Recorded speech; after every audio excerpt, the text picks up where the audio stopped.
Hi everyone, welcome to this first in this book reading series. Pleasure to have all of you watching this video.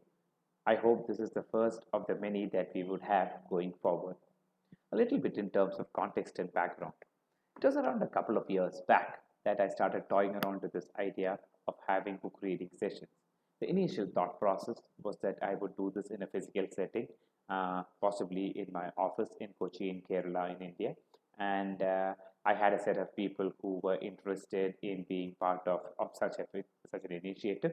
And the intent was that we would have these small book reading sessions, and I would also open up my personal library, which I had painstakingly collected over the years, so that people could benefit from some of those books that I have cherished and that I have learned from.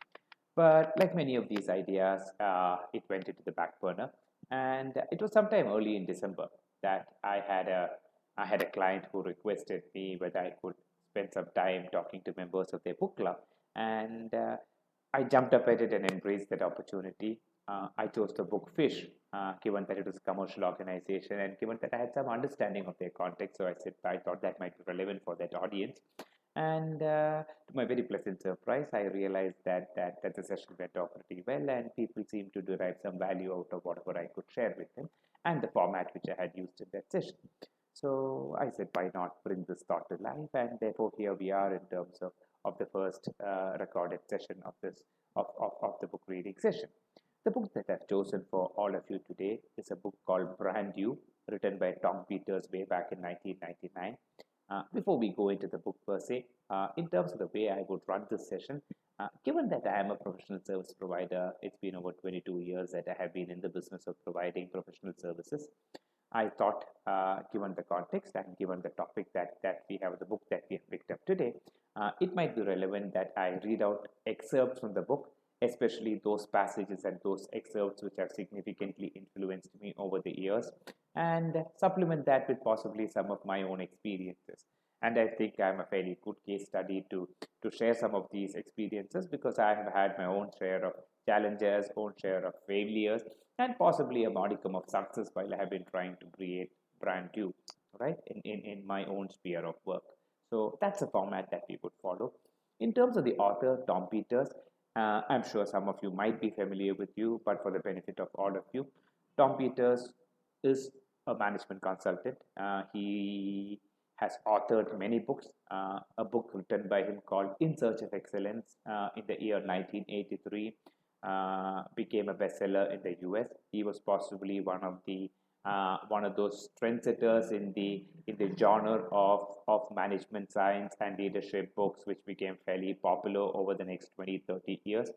He has gone ahead and written many more books, right? So maybe we'll have an opportunity to look at In Search of Excellence at some point of time in the future. But Brand New is possibly not necessarily his best known work, right? But it's a book that I have personally derived a lot of value from. It's a book that I have kept going on and dipping onto, right? And given the fact that I have also consciously been trying to create a personal brand for myself, given the work that I do, right?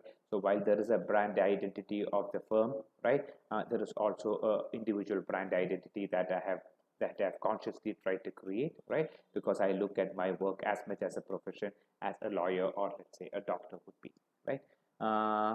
Okay, enough of that. In terms of the book per se, right? The book is not necessarily a very easy read. It's written in a very staccato kind of a fashion, right? It's like a to-do kind of book. So there are 50 different themes that he has addressed, right? 50 different ideas that he believes would help you transform yourself from an employee to a brand you, which speaks distinction, which speaks excellence. And so there are a lot of codes, there are a lot of activities that he gives you tips in terms of what you need to do, right? But not necessarily a very easy read, right? But like I said, something which has a lot of pearls for wisdom, especially for people who are trying to create a brand for themselves. Now, while there have been 50 different ways or 50 different thoughts that he has shared in terms of creating brand new, I will pick on some of them which have personally influenced me. Now, the book was written well ahead of its time. So, mind you, this book was written in the year 1999, right? A lot of what is written in the book today is actually becoming reality 20, 22 years down the line, right? But like many of these books, it has certain pearls of wisdom which I think have stood the test of time, and that's what I would want to share with you. In terms of the preface of the book, right, he starts off the book with a quote from an article in Harvard Business Review. Mind you, again, this article was written way back in 1999, and the article was titled The Dawn of the New Economy, or The Dawn of the Elon's Economy. And the quote goes as follows: the fundamental unit of the new economy is not the corporation, but the individual. Tasks are carried out autonomously by independent contractors. These electronically collected free e-lancers join together in temporary networks to produce and sell goods and services. When the job is done, the network dissolves and its members become independent agents, again circulating through the economy seeking the next assignment. Quote Harvard Business Review. I'm sure this resonates with all of you because this is what we are seeing happening in our world right now. The first idea which caught my attention, right, which he lays down as his first idea, is an attitude transplant. He says we need to begin and think and act like an independent contractor if we are to create brand new. An independent contractor is self-reliant, depending upon his or her own skills and the constant upgrading thereof. In the end, he or she has only his or her track record, his or her projects. He says, I am as good as my last or my next gig, just as a house painter is or Harrison Ford is. Your call, he says, it could either be liberating or it could be terrifying. It's scary for sure. All things worthy of doing are, right? The message that he clearly passes on to us here is that we cannot rely on the corporation that we work for or that we have worked for to help us create our own individual brand, right? Mind you, the brand of the corporation is the corporation's brand. While it might influence your personal brand to an extent, it just plays a very minor role and is not necessarily the essence of your brand. And for all of us who made the mistake of identifying ourselves with the organizations that we work for, it's possibly time to rethink. To share with you a little bit of personal experience in this context, in the year 2007, when me and my colleagues decided to move on from our job at Ernst& Young and decided to set up Aventus Partners, we were very confident in our skill sets, right? We had done good work, we'd worked for over a decade, and we thought clients would come to us because of the kind of work that we do and the kind of skill sets that we possess, right? I also had the right kind of tags which were going, right? So I had studied from XLRI, which is a premier institute in India. I had worked with Asian Paints for around 5 years, a very well respected point of a company in the 90s and the 2000s. I had worked for fairly two large professional consulting organizations in Hewitt and EY, and I thought all this was good enough for work to start streaming in, right? Reality socked me on my face. I realized, right, that all of this played a role, but played a very minor role. And what was necessary, right, was a complete reorientation in terms of looking at myself as an independent contractor, completely shedding myself of all the vestiges of this ego, right? Vestiges of all the trappings which came from all these labels that are attached to myself through these brands. And it was a tough journey. It was a tough journey of 4 years, right, before I could possibly make some headway in terms of creating some impact in terms of creating an individual brand for myself. So I think that's something that we need to keep in mind, right, while we are embarking on our journey, right, in terms of creating brand new. In terms of job security in the new world, right, he summarizes that extremely well in terms of a very simple equation. He says job security in the new world is a function of three things.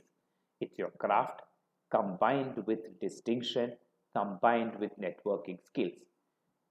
Craft, he says, is the marketable skill that you have.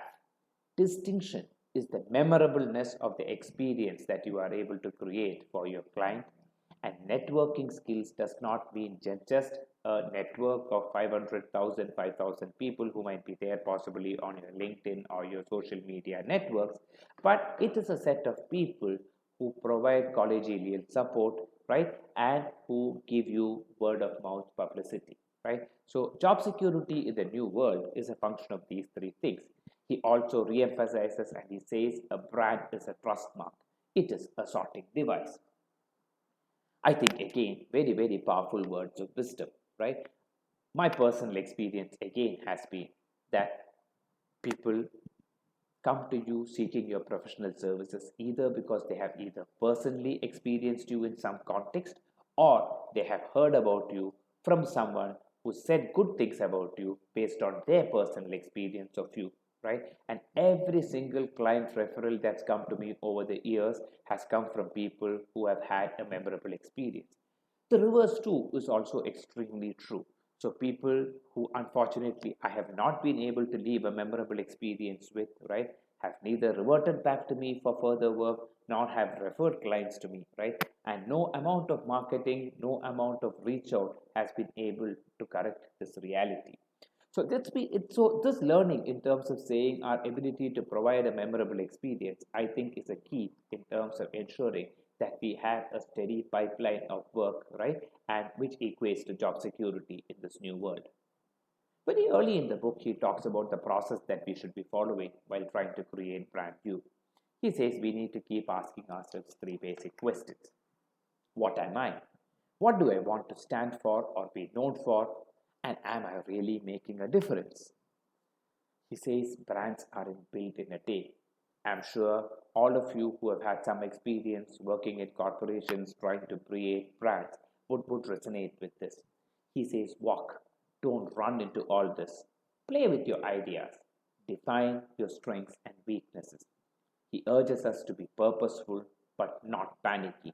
And I think extremely wise words because as we embark on this journey of creating or defining brand new, many of us would realize that the speed at which we want things to happen might not necessarily be the way in which it's actually happening in the real world, right? And it requires that we have a lot of patience with not just with the process but also patience with each one of us, right? So I think that's something that's extremely useful.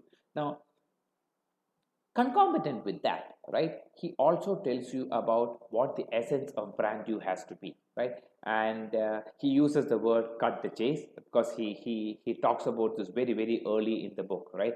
So while brand new is the essence of all that you're trying to create, he says let's be very, very cognizant of what brand new needs to look like, and he gives you three very, very simple but powerful pointers in terms of trying to define the essence of brand new. Remember, he's talking about the era, he's talking, or he's written this book in the year 1999. So he says, imagine people are shopping for your service and that they are looking at ads in the yellow pages. Can you create an ad, right, which is summarized, which summarizes what is it that you can offer these people, which summarizes it in a very, very succinct fashion and which is written in with flair. It's got to be a quarter page, nothing more than that, and it's got to be your offering which no one else is offering, right? So if you are able to create a quarter page ad which clearly summarizes succinctly and with flair what you're offering so that people who are looking for your services are compelled to reach out to you, that would be the level one of definition of brand new. He says further refine it and create an 8-word personal positioning statement, right? He re-emphasizes it's got to be 8 words and nothing more than that. He also says refine it further. How about a bumper sticker that actually describes the essence of what you are, in possibly not more than 2 or 3 words?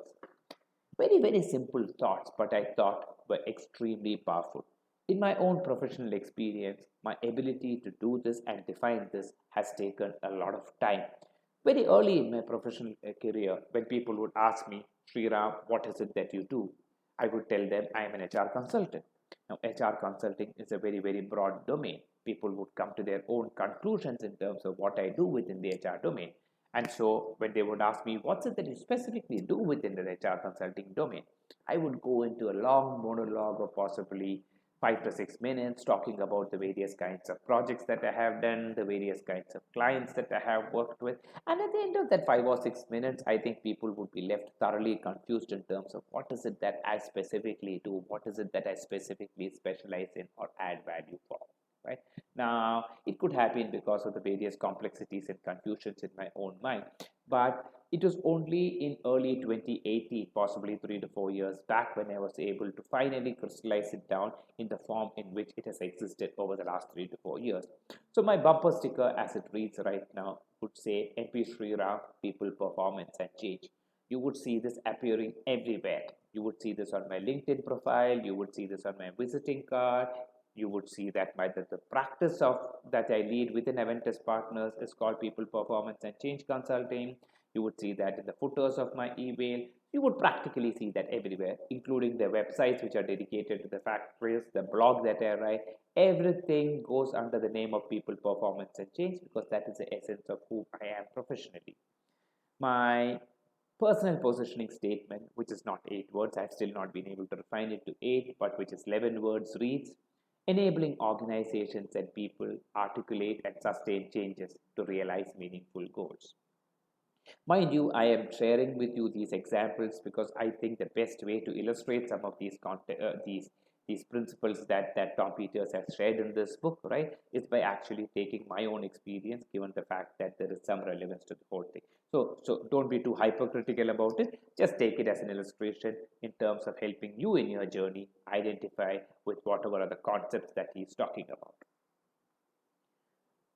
He gives you some tips to help you evaluate what your personal brand equity might be at any given point of time.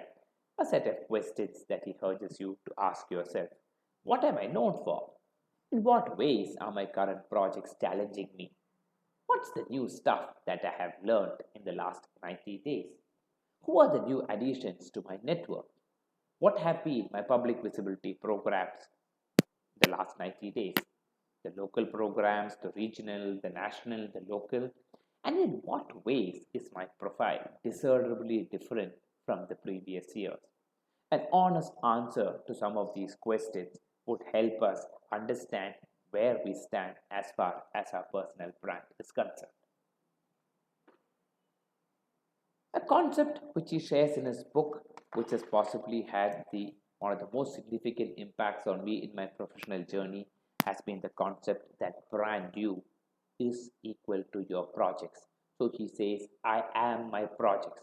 Projects are stuff with a beginning, stuff with an ending, clients who pay for those projects, and projects which have a personal brand signature attached to it, right? Something which speaks and says, this is a project which has been executed by Sriram, for example. Projects are stuff that makes the world a slightly better place, and projects are stuff that you take full responsibility for, both for the screw-ups as well as for the successes. Forgive the language. This is exactly the language that Tom Peters uses in his book, right? He has a very, very provocative style of writing, right? But I think provocative in a very, very positive kind of sense. He says brand you needs to have mastery over a specific skill. So if you are trying to create a distinct brand identity for yourself, you need to develop mastery over a particular skill, or at best a couple of skills. You need to be known for those set of skills that you are master of. He writes, we expect a level of mastery of a neurosurgeon, a cellist, a soprano, a novelist, and actually of that marvelous cabinet maker. The same goes for you. So what are those attributes of mastery of your chosen profession or your calling? He asks you to list them down. What can I do to make my current project into a step towards that mastery?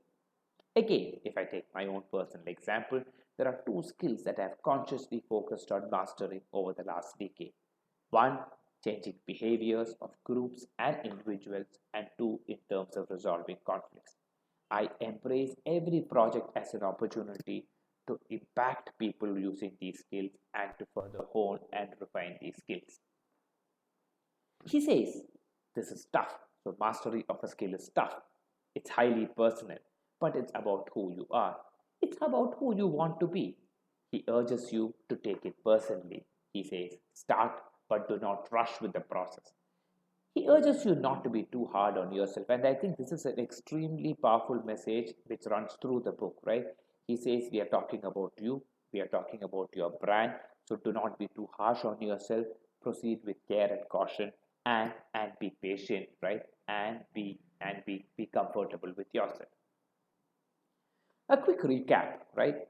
So that we don't lose track of the key points that he is highlighting. So the way I have structured this reading session is that I have structured it into three parts, right? So that we are able to pause in between, right? Recap some of those learnings that we would possibly take before we move on to the next module. So in terms of what we have seen so far, here are a few highlights. One, if we are in the process of creating brand new, we need to begin and think and act like an independent contractor. Job security in this new world would be a function of the craft, would be a function of the distinction, that is a memorable experience that we are able to provide, and a networking skills, which is the word of mouth of a collegial support system. In terms of the process of creating brand new, we need to be purposeful, but we should not panic. The essence of brand new needs to be expressed in the form of a bumper sticker, an 8-word positioning statement, and a clearly written half a quarter or a quarter page ad. Brand new equals your projects, and brand new equals mastery of a skill or a set of 2 or 3 skills that you get to be stand or you get to be known for. Having said this, let's move on to section 2. He says brand new is about what you truly value. He urges us to ask this question: what is it that you really value as a person and as a professional? Is it mastery? Is it growth? Is it distinction? Is it wow projects? Is it autonomy? Is it self control? Is it something more than this? My experience has taught me again that we value different things at different points of time in our life, right? However, there might be a couple of things, if you look back at it carefully, there would be a couple of things which run consistently through your life, and it's important that we are able to identify that. For me personally, the two things which I have realized over a period of time, which I very, very strongly value, are one, mastery over whatever I am trying to do, and two, autonomy. These are two things which are extremely important for me, and these are the ones which I prioritize when I am making decisions. Therefore, in order to help each one of you identify what is it that is the value that is getting truly reflected in your work, right? He gives us a set of 3 questions that we can ask ourselves, which we can use to identify what is the value that is getting reflected in our work. One, precisely how is it that you spend your time? Two, the nature of contribution that we make in each of those interactions and meetings that we are part of, and who exactly do we hang out with, right?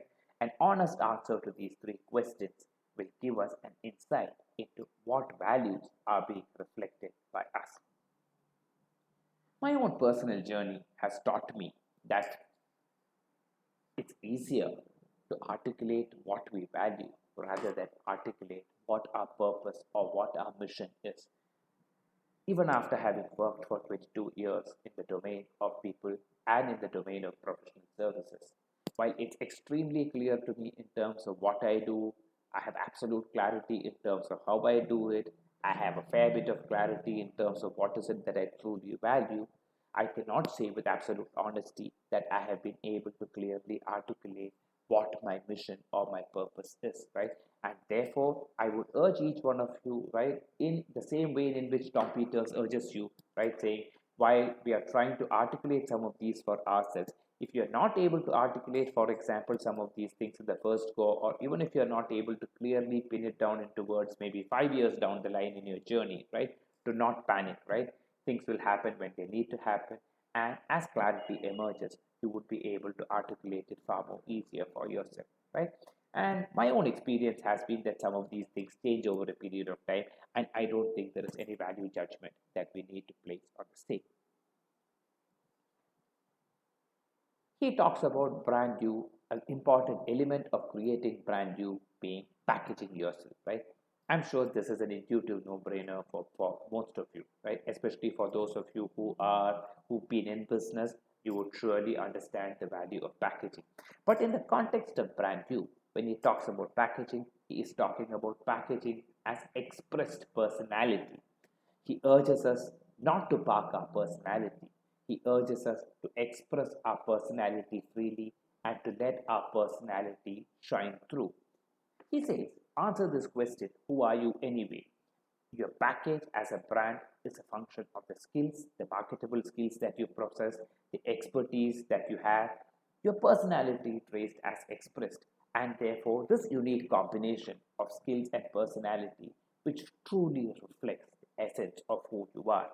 My takeaway from this has been that your brand is your combination of your unique skills and the unique way in which you express your skills. Therefore, expressing personality is something that becomes a significant component of packaging yourself and of showcasing brand you. This is what makes you you. This is what makes you distinct. I tried a very interesting experiment around 3 years back. I wrote to some of my clients, right, people who had had the opportunity of experiencing me. I wrote to them a very simple question. I said, who is Sriram? Describe or answer this question using whatever adjectives and phrases that come to your mind. And many of them were kind enough to respond back to me with their thoughts, right? And I had a whole host of adjectives and words which came back to me, which described me. Some of them were encouraging to see or to read because they reflected whatever it is that I was trying to honestly express. Some of them were possibly a little shocking because this is not the way I thought I wanted to be perceived. But nevertheless, it was good feedback to me, right? And it is stuff that I have begun to act on. So therefore, while you're packaging yourself, right, do not look at it packaging in terms of a very, very negative sense, right? Packaging is honestly expressing or coming out with who you honestly are. He also urges us, right, to be very, very conscious of where we invest our time and energy. So he says brand new is your calendar. He urges us to become obsessive about our calendar and about our to-do list. He says examine it microscopically. He asks us, does it really reflect exactly who you are? Those two or three key brand new priorities. He says weed out the BS. He says think of how the unbeatable can be converted to opportunities consistent with your brand. He gives us a couple of examples in terms of how we can possibly convert these unbeatable opportunities, right, into things which are consistent with our brand. And he gives the example of screen cleaning of your office. He says something as mundane and possibly something as what do you say, unwelcome for many of us, as spring cleaning, right? He says it can be converted into a moment of reassessment and rebirth for many of us. He says you can ask yourself this question: how do I make the look and feel of my office really reflect my spirit and brand? So something as simple as spring cleaning of your office can be converted into an opportunity of looking at seeing how do you ensure that your office is actually reflecting the look and feel of your brand. Another powerful message which he passes out in this book, which I have found to be very, very meaningful, right, is when he urges us and he says, embrace real world politics of implementation. Politics, he says, is usually defined as the art of getting things done, the art of the possible. I'm sure many of you have read this earlier in any other context. All of life is political. He says, master the art of politics in the best sense of the word, that is, cooperation and compromise in pursuit of a goal. Some of you might have had the opportunity of reading President Obama's latest book, The Promised Land. That book gives you wonderful insights into how a man had been able to use cooperation and compromise with political opponents in pursuit of goals, right? And losing politics in the best sense of that word, right? So again, no reflection on the politics of that individual or on my own politics. Is just an illustration, right, of how real world politics can be used in a constructive manner. And he says, in the context of brand new, if you love or learn to embrace and love politics, odds go way up that you will be a great change agent and a notable brand you. I have personally learned over a period of time that many people actually move out of the world of organizations and move into the world of professional services because they are fed up of the politics in organizations. In fact, this is the stated reason that I hear many people tell me. Many people also shy away from implementation because they think that's no more the job of a professional services provider, that's actually the job of the people who work within the organization. But my own learning has been that if we shy away from the real world politics of implementation, it actually limits our scope and impacts significantly as a service provider, not to talk of its impact on brand due as well as its impact on the fees that you are able to charge and realize from your clients, right? So embracing real world politics of implementation, I think, is something significant that he imparts to us while we are trying to create brand due. He uses a very wonderful phrase. He says small tasks equals big opportunity, right? And again, this is something that has resonated with me over the years, right? He urges you to volunteer for rotten jobs. He says next time a crappy little task pops up, he says take it gleefully, redefine it and make it oh so cool. In fact, he says actually seek out one today. Let me give you an example from my own professional life which reflects this. It was not possibly until 2015 that I actually started working with smaller organizations. For the first part of my career, by design or by default, I had ended up working with fairly large organizations because I was part of the consulting teams of large organizations, right? As we set up Aventus Partners, like I told you earlier, the first 3-4 years were a struggle, right? But then life opened up opportunities, and we got the opportunities to work with a large host of high growth emerging companies, right? But still, I wasn't working with smaller companies, right? It was possibly around 2015, 2016 when this question kept gnawing me in my mind, saying that if I really have the skills which are worth talking about, then I should be able to make an impact irrespective of what the context was. And that is what set me on this process of trying to embrace every client opportunity that came my way and look for ways and means in which I can impact them irrespective of their size and scale, right? And one of them actually has transformed into an opportunity that I would have never dreamt of.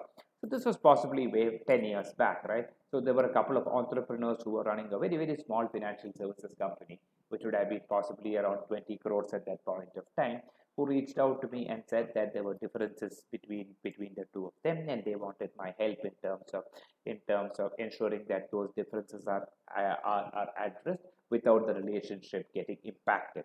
I helped them over a period of time, had a lot of sittings with them, right? And little did I realize that 10 years down the line, this small firm would transform itself from a 20 crore organization to a 1,250 crore organization, right? My involvement with them has continued, my role has expanded as an advisor, and today I sit on their board of their company as an advisor to that organization, right? So when Tom Peters talks about small task equals big opportunity, it is something which resonates with me, right? I'm not even talking about the God knows the number of opportunities that I would have left on the table, right? Because I would have either thought that the job was too small, or the client was too small, or the fee would be possibly inadequate for the services that I offer. So I think this is something which resonates big time with me. While we have looked at saying that brand new equals is your projects, right? Tom Peters also urges us to keep obsessing about accumulating a cool portfolio of projects, right? In his own words, he says, "I have had good projects. I have had one great project, the book In Search of Excellence, mediocre projects, and lots of bobs, but no matter projects all." He says, brand new are your list of projects. He gives us a few ideas or thought provokers into how we can go about accumulating or consciously accumulating a portfolio of cool projects. He says make a list of projects that you would have worked on in the last couple of years. Assess each project on a whole list of several dimensions, what you would characterize as the characteristics of an ideal portfolio, the riskiness levels of the project, the impact that the project would have had, the beauty of the project, the implementation effectiveness of that project. In short, the wowness quotient of that project. Does all this add up to a portfolio which speaks of unusual distinction? Ask yourself, what are those holes that have been there in these projects? Were there too many implementation shortfalls? Were some stakeholders not fully bought into these projects? What can you do with your current or upcoming projects to possibly fill some of these gaps, right? So these are some of those pointers that he gives us in terms of consciously creating and accumulating a portfolio of cool projects. Another idea that he gives us in terms of creating brand new is using the concept of a project cell card. He says pick one project of yours which is very high on project or passion and which would be very high on the wow quotient. Do a max one-page description of the project that emphasizes the wowness of the project. Reduce that one-page project cell document to 5 bullet points, and these 5 bullet points would feed into brand new. He urges us to talk to our clients and colleagues on the wowness quotient of the project, right? So we are not talking about client satisfaction here. We are talking about, did the project really create a wow? Did it leave them with a memorable experience, right? More often than not, we might realize that most of our projects possibly don't create that wowness experience. Yes, the client would have got whatever he contracted for, right? It would have, in some cases, he would believe that yes, he has got enough value for the money that he spent on you.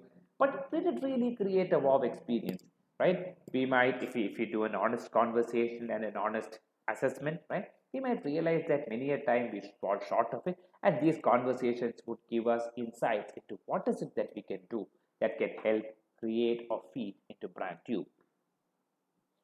So that brings us to the end of section 2.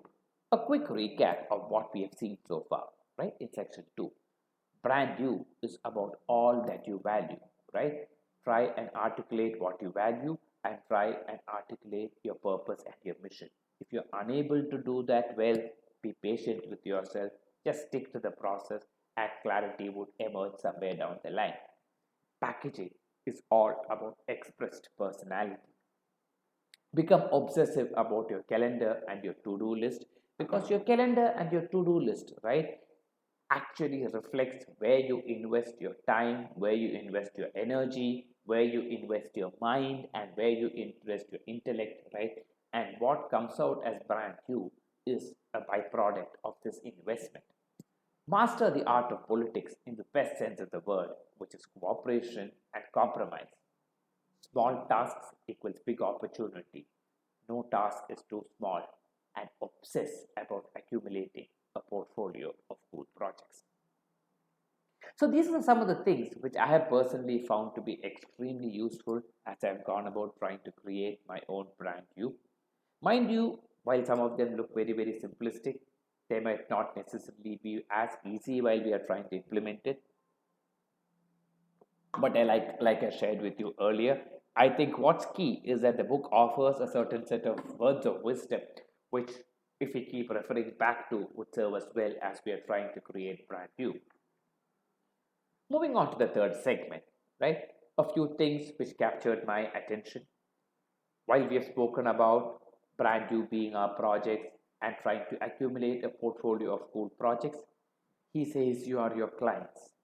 He says you, as a professional service provider, have as much of a right to choose your clients as a client has a right to choose a professional services provider, right? Choose your clients is what he urges us.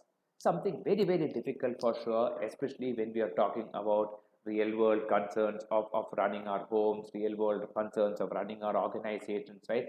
Not very easy to leave money on the project on the table, right?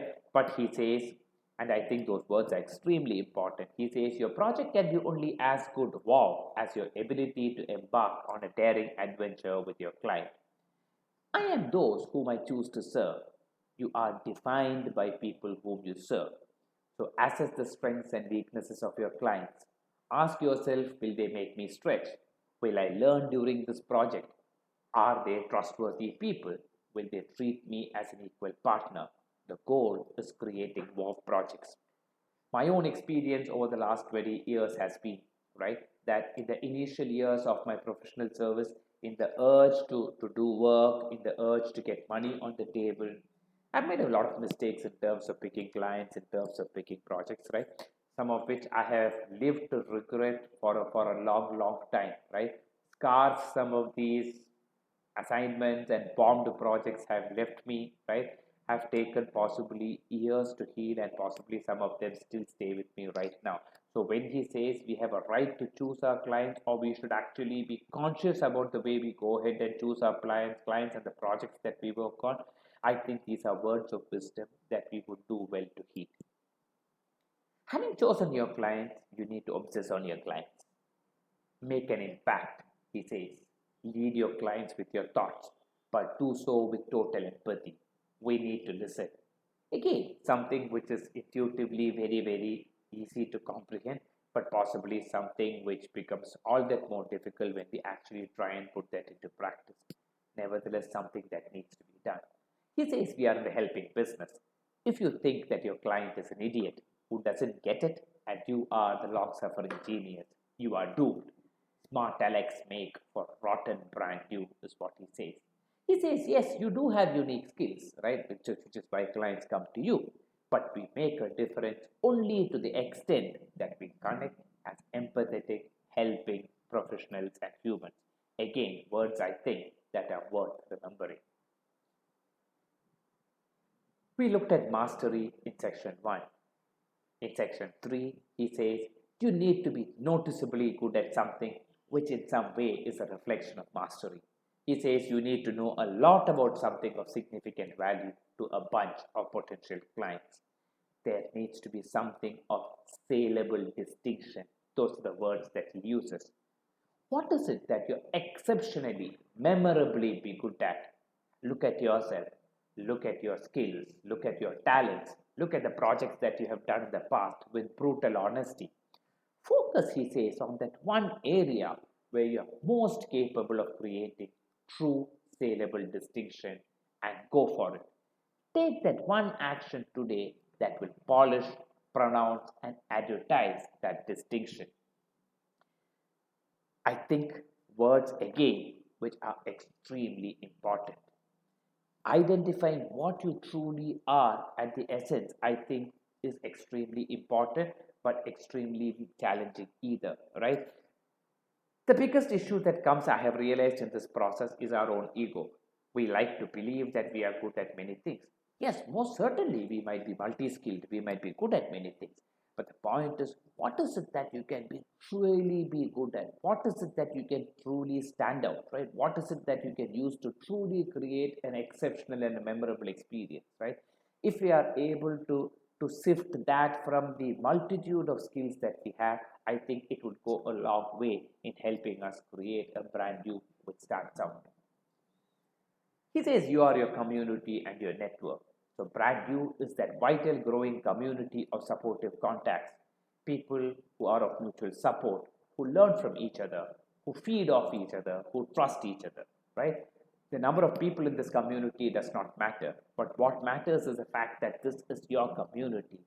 He urges us to take our community seriously and systematically. Be prepared to give twice that you take, is what he says. Your loyalty has to be to your craft and to your community. Loyalty to those set of individuals whom you loved, whom you love, to those whom you admire, to those whom you admire, right?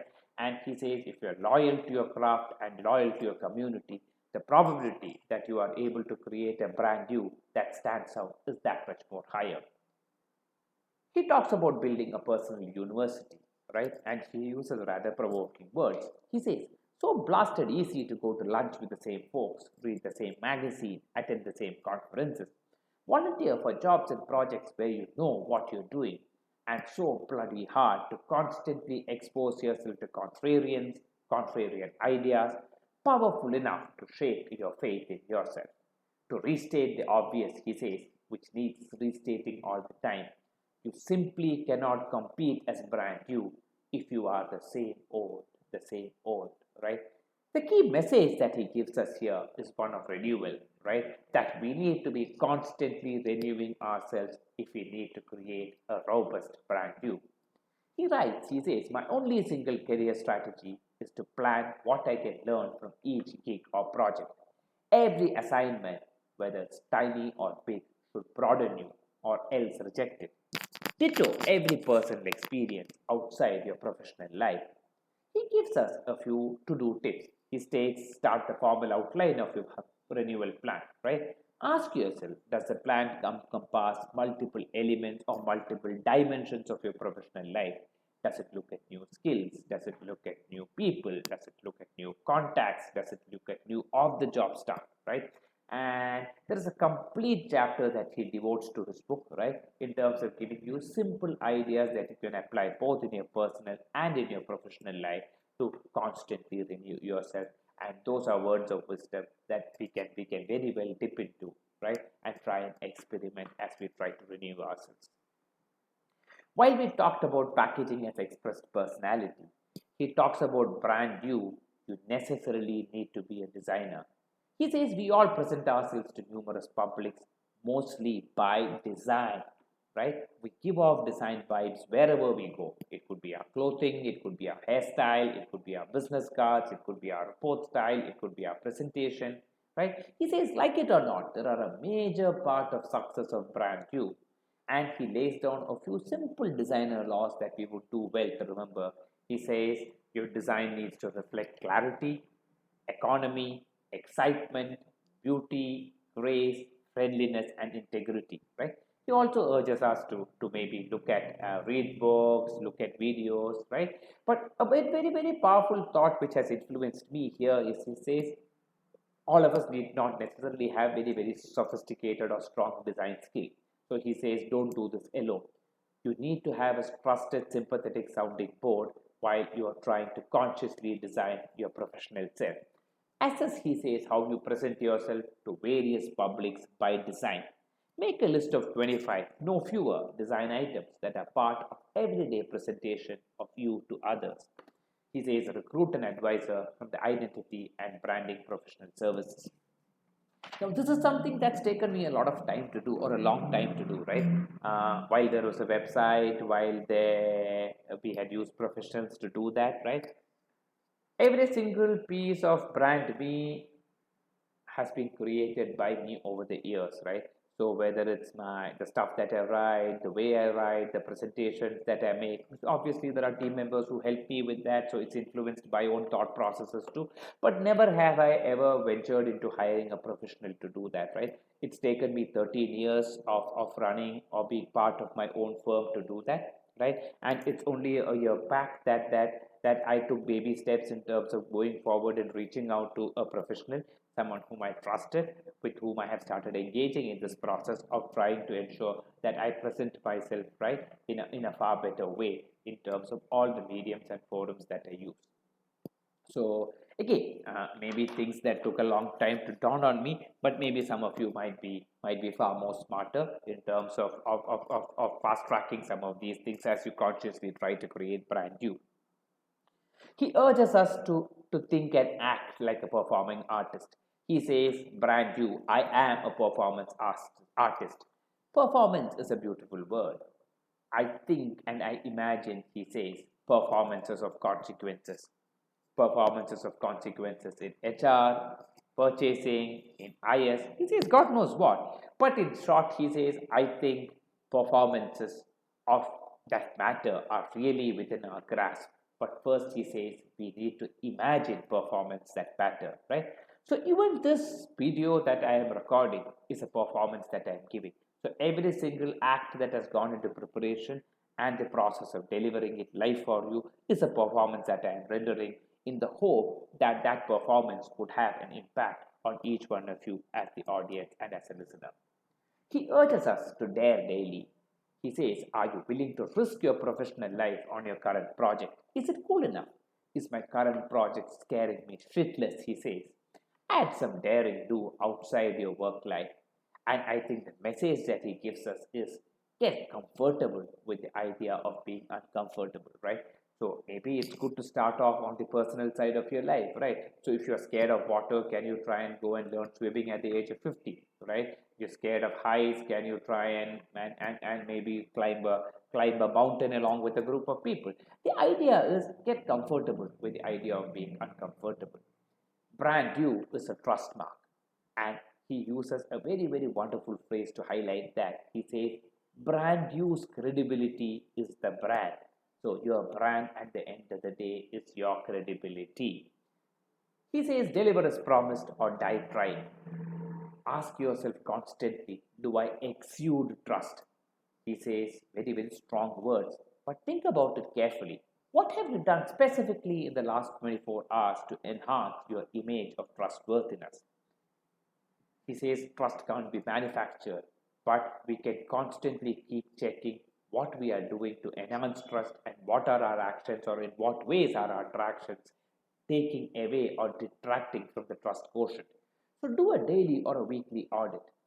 Ask yourself, has my micro behavior, and think through a dozen or a half a dozen recent meetings impacted trustworthiness explicitly, an activity which we might worth doing once in a while. He urges us to love the plateau, and he quotes from the book Mastery by Georges Leonard, where he says, most of life is blend on the plateau. It does feel dreary at times, but it is the essence of mastery and long-term performance enhancement.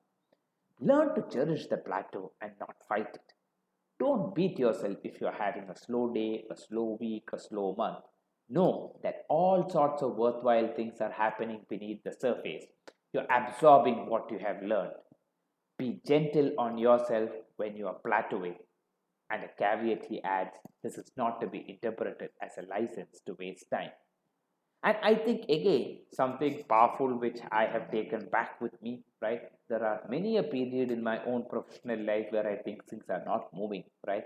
And I can get very, very impatient. I can become very harsh on myself. But I think his ability or his words which tell you that love the plateau, right? And do not fight it, I think are words of wisdom that I keep reminding myself once in a while. He ends the book with a very, very powerful couple of very, very powerful points. He says, 1. Everyone lives by selling something. What I am doing as a professional service provider is selling myself. Intellectually, I think I understand this, but emotionally, I did until I experienced the pain of constantly putting myself on the line and facing rejection. It makes sense to look at yourself as a work in progress and to define your core assets and sell them in the marketplace. The question ultimately is, are you willing to do what it takes to get the opportunity that you want? He says, be a closer, ask for the business. And I am going to end this book reading session with this last point of this, right? I think it's extremely important that we ask for the business, we ask for what we want. He says closing is a learned skill, so learn it. Life has taught me in the last 15 years, he says, to ask for the same. Life, brand new, equals necessity. Means telling the client what the real price will be for the 3-month project. It needs to include the significant research and effort that will go into making it a work project. Do not undercharge yourself. It's damn hard, he says, excruciatingly hard work for me anyway, he says. And I would like to add, for me too, but it must be done. You are brand new, you are worth it, so go ahead and ask. Thank you so much for patiently listening to this book reading session. I hope some of the insights that I have shared with you from the book Brand New by Tom Peters, which has influenced me significantly, will also be of value to you, right? I hope you are able to take some of these lessons and implement it in your personal life and in your professional life, right? And to those of you who might be interested in discussing some of these thoughts, in discussing some of these ideas, or maybe just engaging in a conversation to share experiences, feel free to drop me a mail at my email ID. We can schedule a time and it would be a pleasure for me to chat up with you. Thank you so much for listening and have a great day. Bye-bye.